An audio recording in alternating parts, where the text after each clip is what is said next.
forces from Colombia that acquires a tremendous amount of money from the United States government for what they call military aid, but it's really arming Colombian forces to be a part of its army against peoples, not only in South America, but around the world. And Colombia, as many of you know, was headquarters to much of the aggression against the Venezuelan government. This traitor, Guido, from Venezuela, who the United States government picked as the president of Venezuela, despite the fact that the people had chosen somebody else, had elected their president in the form of Maduro. That he was hosted in Colombia. He was brought to the Colombian Venezuelan border, where he was to make some dramatic entry into Venezuela with the hope by the U.S. government and other imperialist forces that Venezuela, in dealing with him, would create a situation that would allow even more direct intervention by the United States government. So this is an ongoing struggle that the people have been making against Colombia. Colombia is the headquarter reaction. About a quarter of the population in Colombia are African people, and African people are really at the center of much of the protests and much of the repression that's happening in Colombia right now. And a very important aspect of the struggle that's happening in Colombia that's not stated so much is the collective land area that was turned over to African people for our use there. And increasingly what we see is that elements taken that from the Colombian government is facilitating the ability of forces, their economic interests, to take that land. So our people engage in a serious struggle around that land. It has enhanced the militancy of our people in Colombia, and there's much more that can be said about Colombia. You know, Panama used to be a part of Colombia.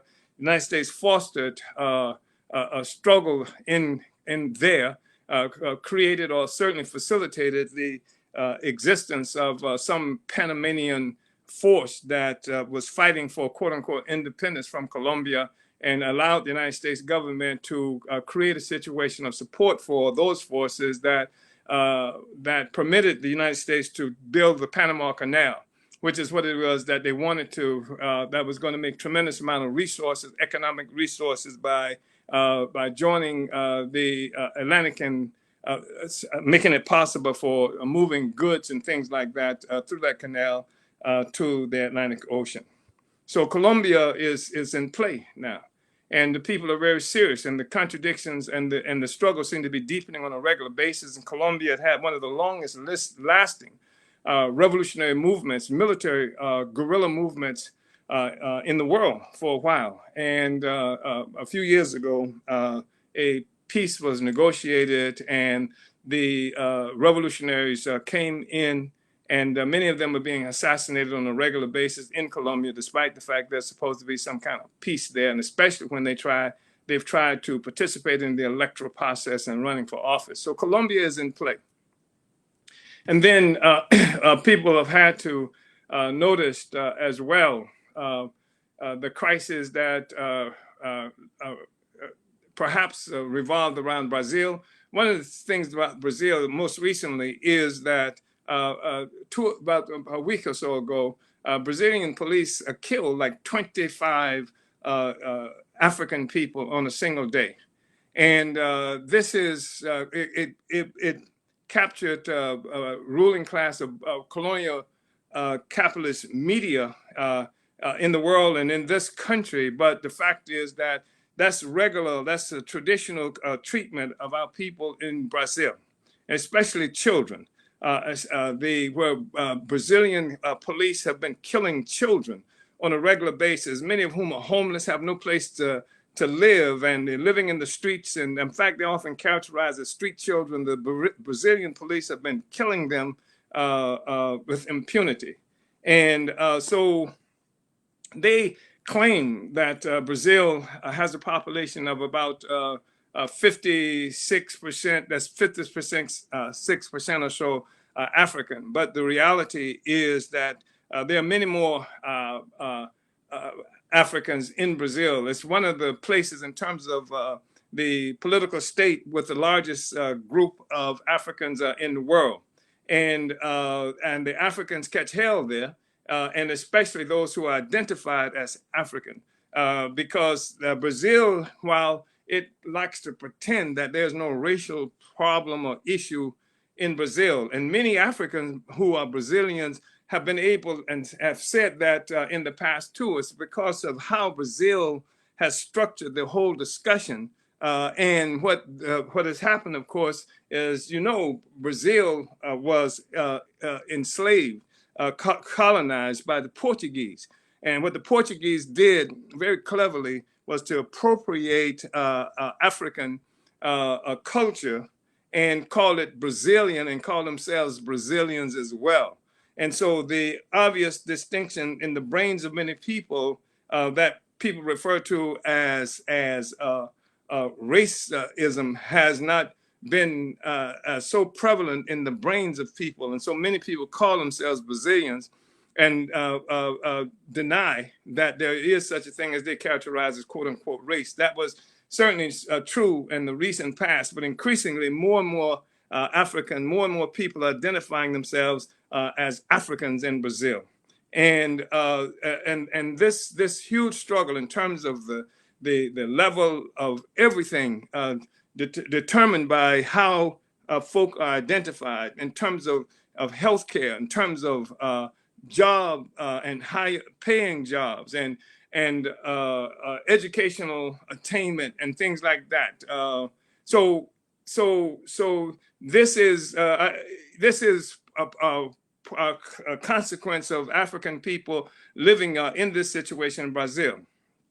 And in 2018, this guy was elected, whose name is Jair Bolsonaro, who on the campaign trail, he was comparing African people to cattle and said that that don't even serve to procreate. It's a very difficult situation for African people who are there, and for African people are isolated in many different ways in Brazil because of language. Because in Brazil, the language is Portuguese, while they're surrounded by people who are speaking Spanish. And on the other side, on North America, of course, English-speaking Africans. So that's part of what we're looking at. But there's ongoing resistance that's happening in Brazil right now.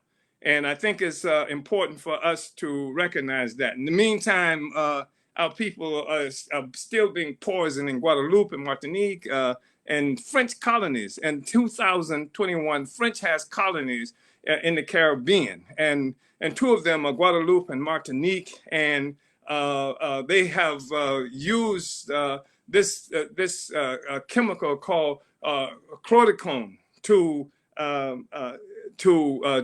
as a pesticide to protect the produce, agricultural products that they are developing, commodities that they're developing in these areas.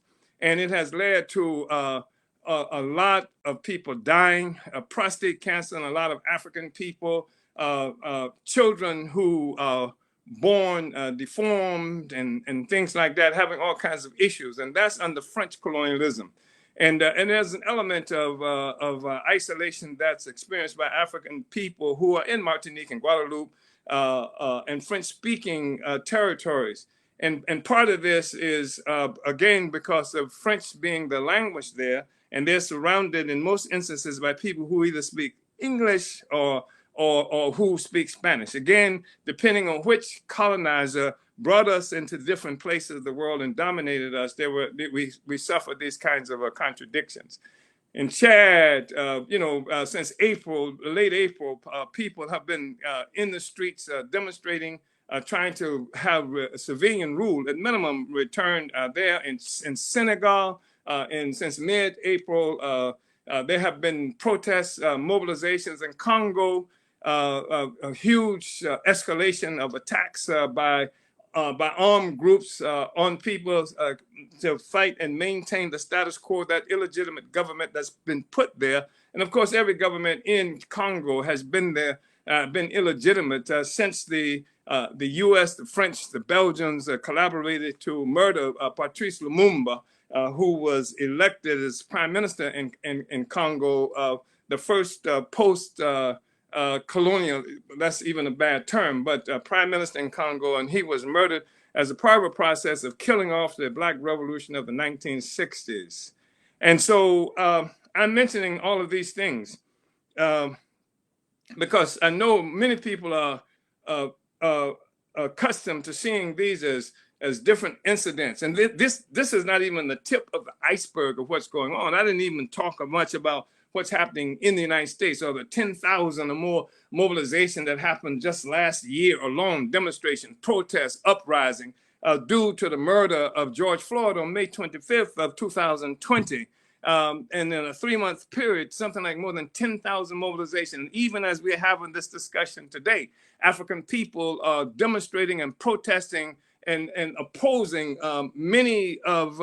much of how the U.S. government is moving, and there's an obvious move to place restrictions on anything that approximates freedom for Black people in this country, even pushing back on gains that Africans thought that they had won in terms of voting rights, things like that, in terms of civil rights, even in many states in the United States. There are 50 states in the United States, more than 40 of them have either initiated or involved in discussions of making protests illegal in the United States, so that they create a situation where they can kill and maim and take away anything that looks like freedom, and then make it illegal to protest what it is they're doing.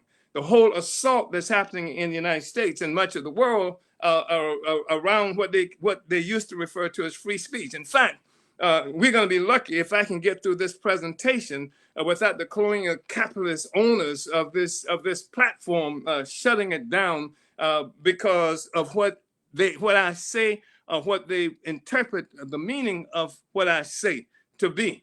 And this is really interesting because again, we're talking about the crisis of white power. We're talking about the crisis of a system. We're talking about a world order that's experiencing a state of crisis today.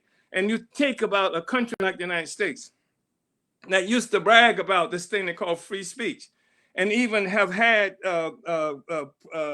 legal professionals or people who supposedly, uphold the greatest ideas about the Constitution and democratic rights. They used to say how unpopular speech is the most speech that needs to be protected more than any speech. And they used to talk about how there should be freedom of speech, an open market for ideas, and like the best idea prevail. That used to be the language that you would hear, but you don't hear that anymore.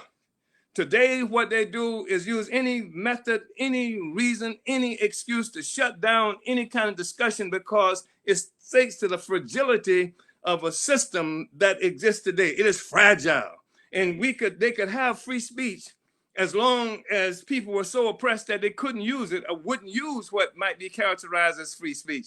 They talked about free speech, but they were killing Emmett Till for whistling. They said at a white woman. They had a situation where African people were even terrified to make any statements. They knew that, or we knew, that any white man could kill us with impunity. So the notion of free speech has always been a trick, a joke, but today it's such that they were actually cut off and do cut off speech. They call it hate speech, anything that defies the traditions of colonial domination and that's opposed, that's spoken to, they're characterized as hate speech and shut it down. And so, hopefully I'll be able to get through this presentation without that happening. But what I wanted to say, and the reason we embrace all of these things, what's happening in the United States, the fact that voting rights are under assault, the fact that free speech under assault in the United States, the fact that what we see happening in places like Colombia and Congo, what we see happening even in Iraq right now, where people are protesting and being killed by armed thugs in Iraq. This is even after the United States government has gone in and overthrown a government and lynched the president of that government. So they have not been able to stabilize that situation. Almost everything they do has worked against them. So we're talking about a world order that's freeing. And this is part of what I really want to convey. Because the system that we are looking at came into existence. It wasn't something that was given to the world. It wasn't in the Bible that one day the white man would dominate the world, white power would dominate the world, that America would dominate the world. It wasn't there. In fact, there was no such thing as America until the last few hundred years. And most of what has come to be known as Europe came into existence in the last few hundred years as well. So it's not like there was something natural and normal about the arrangement, or is normal and natural about the arrangement that we see in the world. Where did it come from? Before we saw this attack by Europe on Africa that initiated what was called the slave trade, which is colonial capitalism. That's where it came from, colonial capitalism. Before then, all of Europe lived under feudal domination. And feudalism saw these little enclaves, these little fiefdoms, if you will, and that's come to be known as France and Germany and several other these fiefdoms existing there with their own little economies and their own little armies and their own little relationships to each other. Sometimes they fought and killed each other. Sometimes they had some temporary peace among themselves, but they were different entities. But what happened was when Portugal went into Africa and initiated the capture of African people for sale and initiated what became to be known as colonialism, it linked the whole world up into a single economy. That's world economy. It was characterized in many ways, defined by what was called the triangular trade, where they were trading African people around the world. People had traded around the world before now, but the world was not hooked up into a single system, economic system. This is what we talk about when we talk about a world order. It is this system. It was a colonial system that gave rise to capitalism. That's why we call it colonial capitalism. It is capitalism that came about as a consequence of empire, of these imperial forces leaving Europe, leaving an impoverished and diseased Europe and traveling out to Africa in particular. And when you look at how the world looks today, much of it has been determined by what has happened to Africa and African people. Even when you look at what's called South America, Latin America, these were colonies that were really important to Europe because of the trade in African people who have been captured and who've been dispersed there to work and create wealth and value that went into what we now know as the capitalist system to create the world order as we know it. So it's a world order.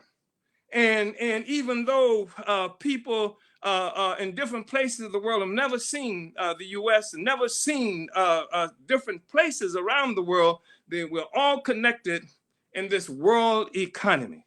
It's a world order that we are dealing with. Somebody once said that freedom, real freedom, is recognition of necessity.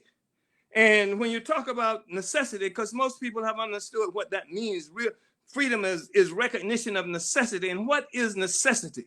That defines all human societies. And that necessity is to produce and reproduce life. If you don't have life, you have nothing. You have no culture. You have nothing. And so it is this process that human beings are engaged in, producing, reproducing life, reproducing ourselves as a species, reproducing and enhancing our ability to produce the necessities of life, food, clothing, and shelter, with this becoming more efficient on a regular basis in terms of the development. That's necessity that we are talking about. But when Europe attacked Africa, and after a short period of time, Africa no longer created life for ourselves. We created life for Europe and for the white world. And it is this white world, it is that's experiencing crisis today all around the world, because everything we look at is a part of the same social system, the same political economy that it's global. It's not just something that exists in one place in the world. It's global. It doesn't just exist in Chad. It doesn't just exist in some of the other places. It's global. It's a global social system. And if you understand that, then you understand what it takes for us to win. You understand the absolute need for us to have relationships with other oppressed peoples around the world. You understand the fact that this global social system, this world order, has no validity, not for us. And that what we have to do is recognize the significance of all these forces that play in the world. Colombia, that we talked about, Chad, that we talked about, Mali, where struggle is going on, Senegal, where struggle is going on, Palestine, Pakistan, all of these places where people are trying to break out of the system. They're trying to break out of a system that came into existence through the process of enslaving Africa and African people. That's what's important for us to understand. So I want to say all of that is true. But I want to speak right now more specifically to what's happening in Palestine. And I want to say what's happening in Palestine more specifically, not as a way of negating or not speaking to issues happening to other oppressed people, and certainly not evading what's happening to African people. Because I am convinced that African revolution is the key to overturning the whole social system of exploitation and oppression of all the peoples of the world, and certainly of the toiling masses of the world. It's centered in the struggle of Africa and African people. We are key to it. And we're not key to it as Africans in New Jersey, or Africans in Louisiana, or Africans in Haiti, or Africans in any of these other distinct specific places, but as a part of an African nation that has been forcibly dispersed around the world. We're key to it. So I'm not trying to say anything that negates that significance. I'm just saying, here's the world that we live in. Africa and African people have been critical to its creation, but there are other factors, there are other components of it that at any given time represent critical points that we need to attack, we need to struggle with. Colombia is one of them right now. Haiti is one of them. Brazil is one of them. But I want to speak about Palestine. I want to speak about what's happening in Palestine because this is a kind of murder that happens in broad daylight that everybody in the world is aware of right now. And it happens in broad daylight, and most of the foreign powers of the world are apologists for this murder of Palestinian Arab people.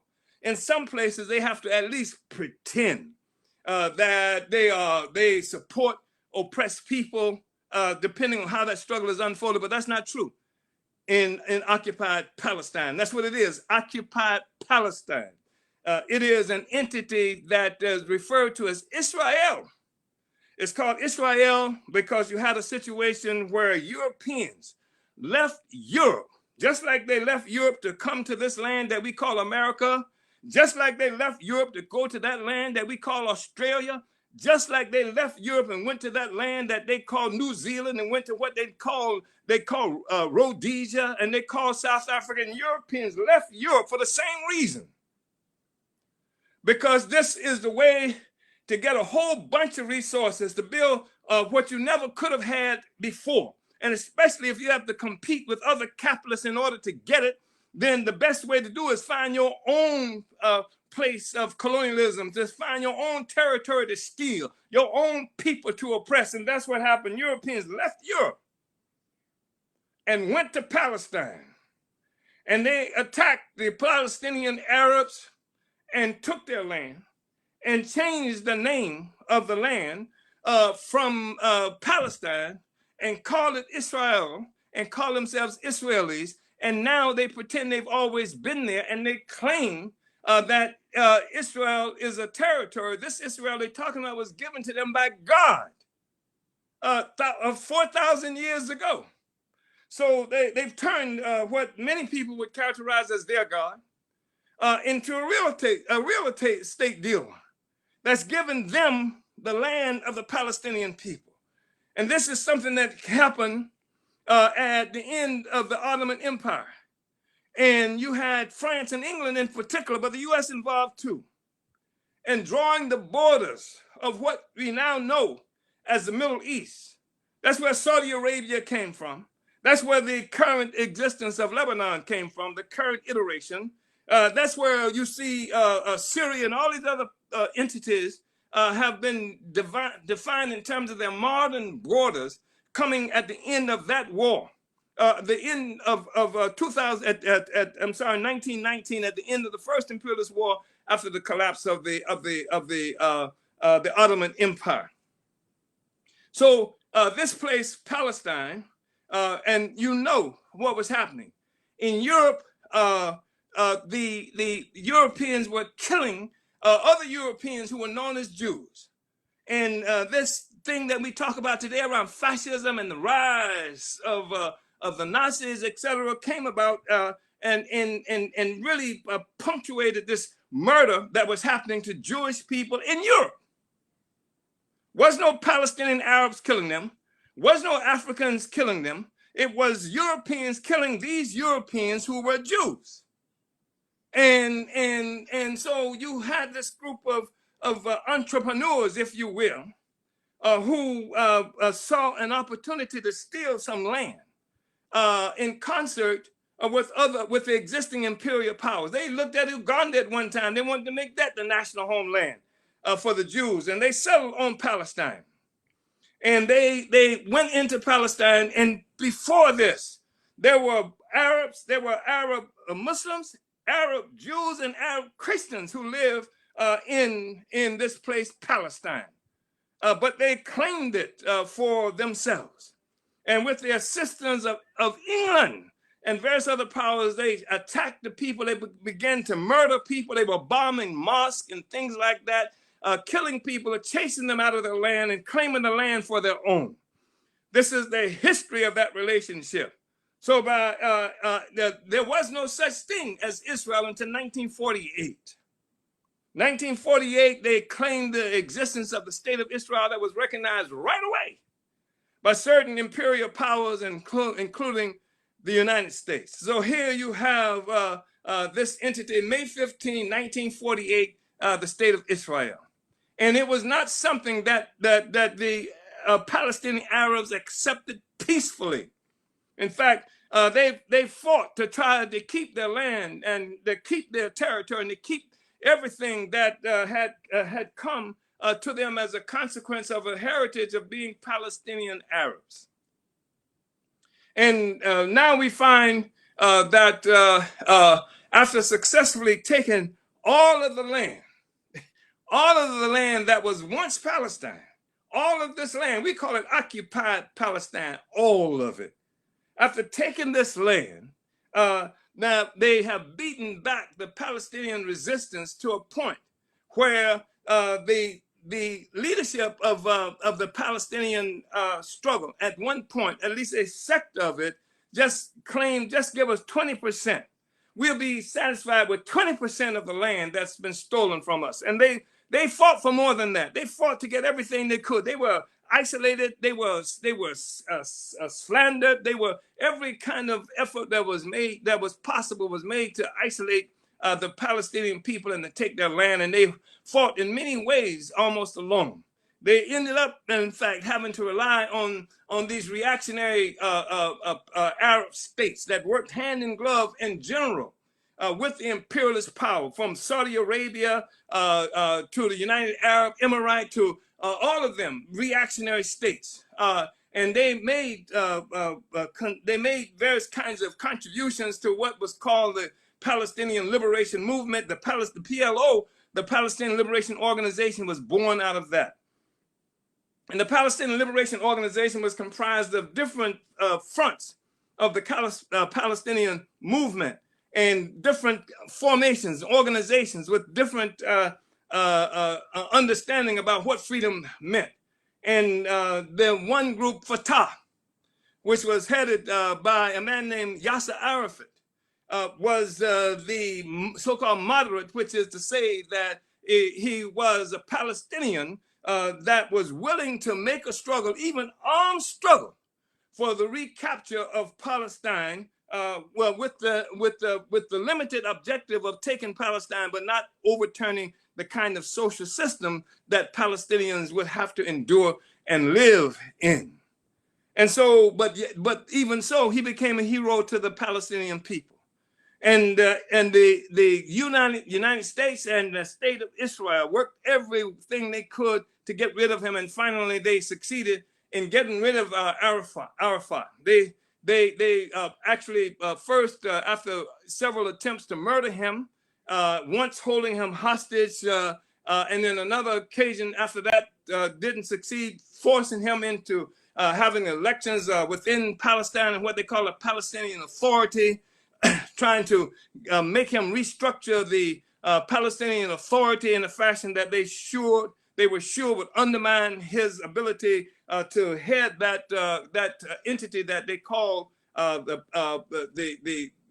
I guess the incipient Palestinian state, and they failed in that. And when they couldn't do that, and Arafat still maintained control, they poisoned him, they killed him.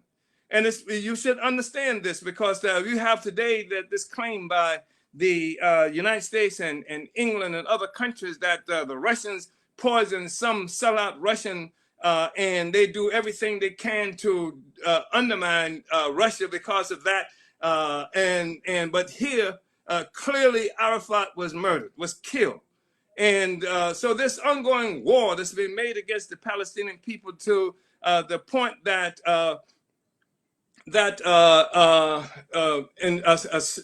we saw that I'm struggling with this because there's so much that needs to be said about this, and I can't say all of it. But the fact is that they split up the what was to be the Palestinian territories into two entities separated from each other. And they're not even contiguous. One, the so-called West Bank, where Fatah is now the power, and the other that we talk about is the Gaza Strip, where Hamas, the organization Hamas, which is an Islamic-based organization, heads the state. And that's because that after Israel and the U.S. and the others pushed for elections in occupied Palestine that they assumed would be won by Fatah. Fatah lost the election and Hamas won the elections. And then the U.S. and Israel instigated this war between Hamas and Fatah that worked hand in glove with the United States and Israel. And so now there's a situation that it ended with Hamas being able to take control of the Gaza Strip, which is where all kinds of murder is happening today against the Palestinian people, and where the resistance is most intense against the Israeli-U.S. Collaborated attack on the rights and freedoms of the people of Palestine. That's why one of the reasons that you must hate and know just how disingenuous this faint-hearted response or to Donald Trump's so-called wall separating Mexico from the occupied sector of Mexico is because all over occupied Palestine, those walls have been created by the illegitimate white nationalist state of Israel. These walls have been there, and that's what you have to do when you are a settler colony, which is what Israel is. It's a settler colony, which is what the United States is. It's a settler colony. In order to keep the people from their lands and their territories, these walls become necessary, and extreme oppression is necessary. So most recently, because this guy Netanyahu has facing real contests in the elections, and because he himself is facing all kinds of charges, criminal charges that at least in theory could see him going to jail.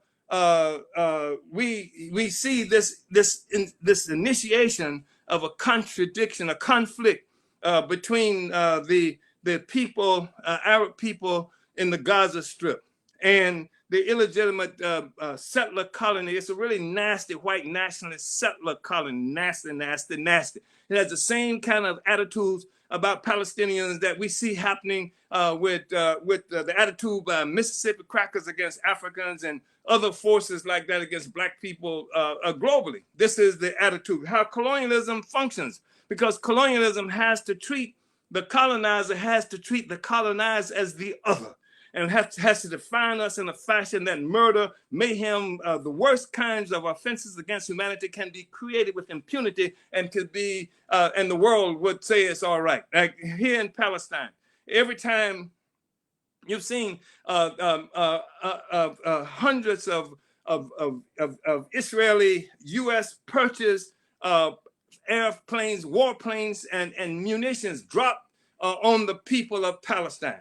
And when you read about it on the Gaza Strip, is what we're talking about. When you read about it in the colonial capitalist media, they say that it was in response or retaliation to something that was done by Hamas or done by some Palestinian that made them come out with all of those bombs and drone missiles and things like that to kill them. And it's like somebody breaks into your house and you use a brick to try to chase them out of your house, and they come with machine guns and they come with Apache helicopters and rocket launchers to destroy you, and you can claim that because they threw rocks after I stole a house, which is no longer mentioned, you can claim that it was in retaliation. It was in response to rock throwing that we did this. This is the kind of setup that they have. They create this entity, this system of oppression, and the people and they legalize it. They legalize it because the state legalizes itself. If the Israeli state comes in, takes power, takes the people land, define that Palestine is no longer Palestine, but it's now Israel, define themselves as Israel, has come up with an Israeli constitution, decide who is an Israeli citizen and things like that. They are the ones who say what's legal and what's illegal. And they said that fighting against them is illegal and holding them and using every means possible is legal and justified. That's the kind of situation that we're looking at. So in Palestine, just over the last few days, we've seen so many Palestinian Arabs are being murdered. There have been, they talk about perhaps close to 50 Palestinian Arabs been killed in Gaza Strip, where they again are using warplanes, bombs, and things like that to kill people. And they say that the Palestinians in retaliation have killed something like, I think they said 7, maybe 12 Israelis as a part of that struggle. And it's really an important discussion for us to have, because if you look at Gaza, there are 2 million people in Gaza. They're crammed together in something that could be likened to an alley. 2 million people crammed together by this colonial state of Israel on a strip of land that is only 25 miles long and about 5 miles wide. And this is where the people are being bombed. This is where they're being starved to death. And this is where the resistance is happening in broad daylight, and the majority of the world is watching this, but you don't see much happening in terms of stopping it. You don't hear any meaningful protests, except that increasingly there are some of them who begin to, that is to say, the colonial capitalists, who worry about how this war that Israel is making against the Palestinian people will destabilize the entire Middle East. And so that's the problem. Let me just say this. Palestine was important to the colonial capitalists of the world. It was important because they wanted the petroleum there. The petroleum in mostly Arab-controlled territories, even though white power created the borders that most of the Arabs live in, the fact is that most of the petroleum is located there. And even though they have reactionaries who were in their pockets, who they control more or less, that presided over these states, these states in the Middle East, they couldn't trust them. They couldn't trust them because the people themselves and any given day may overthrow these reactionary Arabs and create a state that speaks to their own interests as people. And so in order to make sure that they were going to be able to control that, they put these white people there and who were not Arabs. And on the other side, of course, they in the Persian Gulf, they had tried to do the same thing with the Shah of Iran, who also you're looking at somebody who's not Arab. So the assumption was that they armed the Shah to the teeth. You gave him all kinds of weaponry and things like that to help be a part of their defense apparatus over the Persian Gulf, the oil there, and the whole Middle East, and also a threat to African movement in parts of Africa, especially North Africa. In this instance, you have this illegitimate white nationalist state of Israel. And it is a white nationalist state. It is a white state. And because it is that, they felt they could rely on this entity to protect the interests of white power when it comes to oil, petroleum, and any other thing politically there. So that's one of the reasons it was important for them to do that. And I can't even begin to tell you about the poverty, the oppression, exploitation that's happening to Palestinian Arabs. And I know that my statements about this are being compromised by the fact that in many places where we live outside of the Middle East, certainly like in the United States, and there are other places where I assume it might be true as well, we find that Palestinians who have come to the United States as refugees, because most of the Palestinians have been pushed out of Palestine and they live in refugee situations, sometimes in refugee camps, when they've been there all their lives, born in refugee camps, live in refugee camps, dispersed around the Middle East, and they've come to other places around the world, including the United States. When they come to the United States, even though they've been catching hell and oppressed in occupied Palestine or by the state of Israel, they come to the United States at the expense often of African people. They are able to set up shops and things like that in our communities. They have resources that we don't have. And they often treat African people in the same way that the Israelis treat them in Palestine, in occupied Palestine. They are impolite to African women. They sell garbage in their shops. This is what we have to contend with. And their attitudes toward African people reflects the same attitude that we find with white power globally. And so because of this, we find some Africans who say, the hell with the Palestinians, that I don't want to support them or them Arabs, as they're often referred to. But the fact of the matter is this, that we're talking about a social system itself. And that just because somebody is a Palestinian doesn't mean that they are righteous, doesn't mean that they will be on the right side of the history. And especially if you run into a Palestinian from the Middle East in your neighborhood, that's not some poor Palestinian who got to your neighborhood. They didn't get there by hitchhiking or something like that. They had enough resources to get them here.